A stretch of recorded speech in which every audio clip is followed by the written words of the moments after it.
Jambo la famille, j'espère que vous allez bien. Bienvenue sur Aganisha, je m'appelle Tanoumlel et je donne mon avis sur l'actualité même si personne ne me l'a demandé.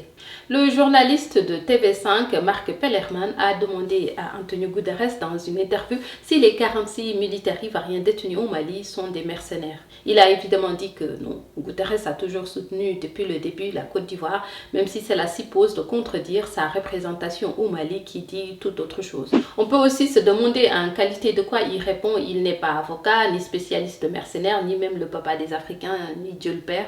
Il n'a aucune compétence ou légitimité pour dire s'il s'agit ou non de mercenaires. Guterres est juste un diplomate qui dirige une organisation loin de représenter des intérêts et visions de tous les peuples du monde. On peut se demander d'ailleurs pourquoi une telle question, ou si la question était déjà formulée pour une réponse toute trouvée. La retenue diplomatique aurait voulu qu'il élude la question ou encore qu'il dise clairement que c'est pas à lui de répondre à cette question pour ne pas donner l'impression ou dévoiler son parti pris.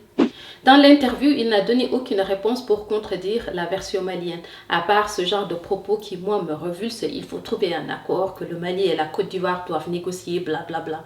Des réponses paternalistes qui en fait ne font qu'entretenir le bordel et le flou dans lequel l'impérialisme maintient nos États. Nous n'avons jamais droit à la vérité, à la justice, il faut toujours rester dans ce statu quo, ce qui permet à la mafia france-africaine de fonctionner. Il faut négocier avec les terroristes, avec les indépendantistes, avec les trafiquants de drogue, des sécessionnistes. Pourtant, ce sont des choses que eux n'acceptent jamais dans leur pays, mais à nous, on nous l'impose. Ceci est une interview destinée à enfoncer le Mali et aider Ouattara. La MINUSMA, dont le patron El Kassoum Wane a eu l'honnêteté de faire un travail transparent et neutre, a affirmé que les soldats ivoiriens ne sont pas des NSE et reconnaît des dysfonctionnements dans cette affaire. La question qu'il fallait poser à Guterres est: est-ce qu'ils ont trouvé d'où venait le dysfonctionnement et est-ce qu'ils ont résolu le problème? Surtout, au lieu de prendre parti dans cette affaire, ils devraient rendre cela public, qu'on sache de quoi ils retournent. Perso, je pense que tout le monde s'en fout de ces 49 soldats. Guterres en tête, ce qui compte est que le statu quo perdure, surtout qu'on ne sache rien et qu'il continue de tirer les ficelles dans les coulisses. L'Organisation des Nations Unies montre de plus en plus son inefficacité et son impartialité en Afrique, surtout son manque de cohérence au sein même de l'institution.